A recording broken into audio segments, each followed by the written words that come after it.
ज्येष्ठ माह की पूर्णिमा से भगवान श्री जगन्नाथ जी आज भी रोगी हो जाते हैं। इस दिन से अगले 15 दिनों तक जगन्नाथ भगवान बीमार रहते हैं। 15 दिनों के लिए मंदिर के पट बंद कर दिए जाते हैं और उनकी रसोई भी बंद कर दी जाती है। 15 दिनों तक भगवान जगन्नाथ को अलग अलग प्रकार के काढ़ों का भोग लगाया जाता है।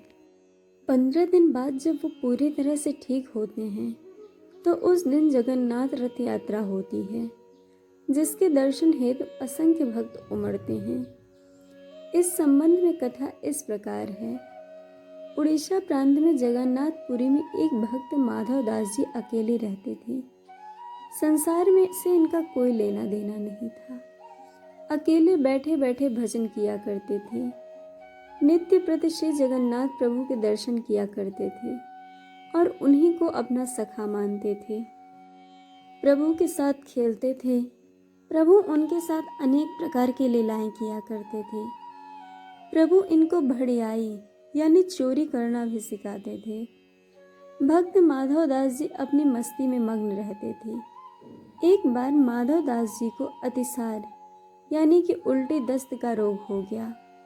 वह इतने दुर्बल हो गए कि उठ बैठ तक नहीं सकते थे, पर जब तक बना वे अपना कार्य स्वयं करते थे और सेवा किसी की लेते भी नहीं थे। कोई कहे महाराज हम कर दें आपकी सेवा तो कहा करते थे, नहीं, मेरे तो केवल जगन्नाथ जी ही हैं, वही मेरी रक्षा करेंगे।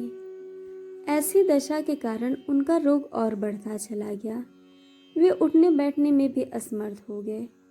तब श्री जगन्नाथ जी स्वयं सेवक बनकर उनके घर पहुंचे और माधव दास जी को कहा कि हम आपकी सेवा कर देते हैं महाराज। अपने प्रिय भक्तों के लिए प्रभु क्या क्या नहीं करते, क्योंकि उनका इतना रोग बढ़ गया था कि उन्हें पता भी नहीं चलता था कि कब मल मूत्र त्याग कर देते थे।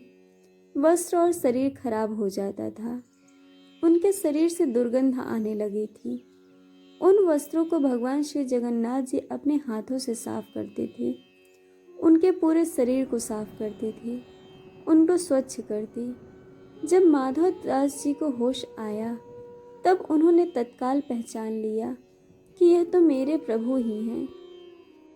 एक दिन तो माधव दास जी ने पूछ लिया, प्रभु आप तो त्रिभुवन के स्वामी हो, आप मेरी सेवा कर रहे हो, आप चाहते तो मेरा ये रोग दूर भी तो कर सकते थे।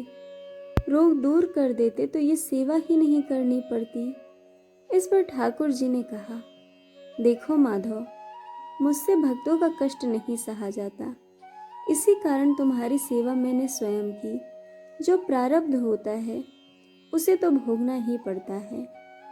अगर आप उसको काटोगे तो इस जन्म में नहीं, पर उसको भोगने के लिए फिर आपको अगला जन्म लेना पड़ेगा।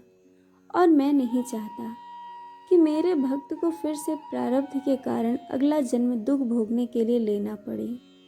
इसीलिए मैंने स्वयं तुम्हारी सेवा की। लेकिन अगर फिर भी तुम कह रहे हो तो भक्त की बात भी नहीं टाल सकता। भक्तों के सहायक बनकर प्रभु उनको प्रारब्ध के कष्टों से सहज ही पार कर देते हैं।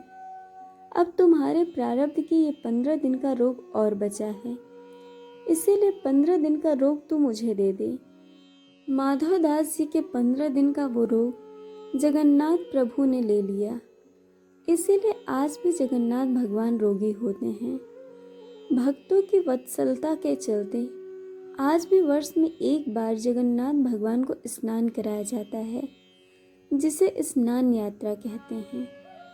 स्नान यात्रा करने के बाद हर साल 15 दिन के लिए जगन्नाथ भगवान आज भी बीमार पड़ जाते हैं। 15 दिन के लिए मंदिर बंद कर दिया जाता है। कभी भी जगन्नाथ भगवान की रसोई बंद नहीं होती, पर इन 15 दिनों के लिए उनकी रसोई बंद कर दी जाती है। भगवान को 56 भोग नहीं खिलाया जाता। उसकी जगह इन 15 दिनों में भगवान को काढ़ों का भोग लगाया जाता है। इस दौरान भगवान को आयुर्वेदिक जड़ी बूटियों का भी भोग लगाया जाता है। जगन्नाथ धाम मंदिर में तो भगवान की बीमारी की जांच करने के लिए हर दिन वैद्य भी आते हैं। काढ़े के अलावा फलों का रस भी दिया जाता है। वहीं रोज शीतल लेप भी लगाया जाता है। बीमारी के दौरान उन्हें फलों का रस, छेना का भोग लगाया जाता है और रात में सोने से पहले मीठा दूध अर्पित किया जाता है। जब भगवान जगन्नाथ बीमार हो जाते हैं तब वह 15 दिनों तक के लिए आराम करते हैं। आराम के लिए 15 दिन तक मंदिरों के पट भी बंद कर दिए जाते हैं और उनकी सेवा की जाती है ताकि वे जल्दी ठीक हो जाएं। जिस दिन वे पूरी तरह ठीक होते हैं उस दिन जगन्नाथ यात्रा निकलती है, जिसके दर्शन हेतु असंख्य भक्त उमड़ते हैं। दोस्तों, आपको कहानी कैसी लगी यह हमें कमेंट करके ज़रूर बताइएगा और चैनल को सब्सक्राइब, वीडियो को लाइक शेयर करना बिल्कुल मत भूलिएगा।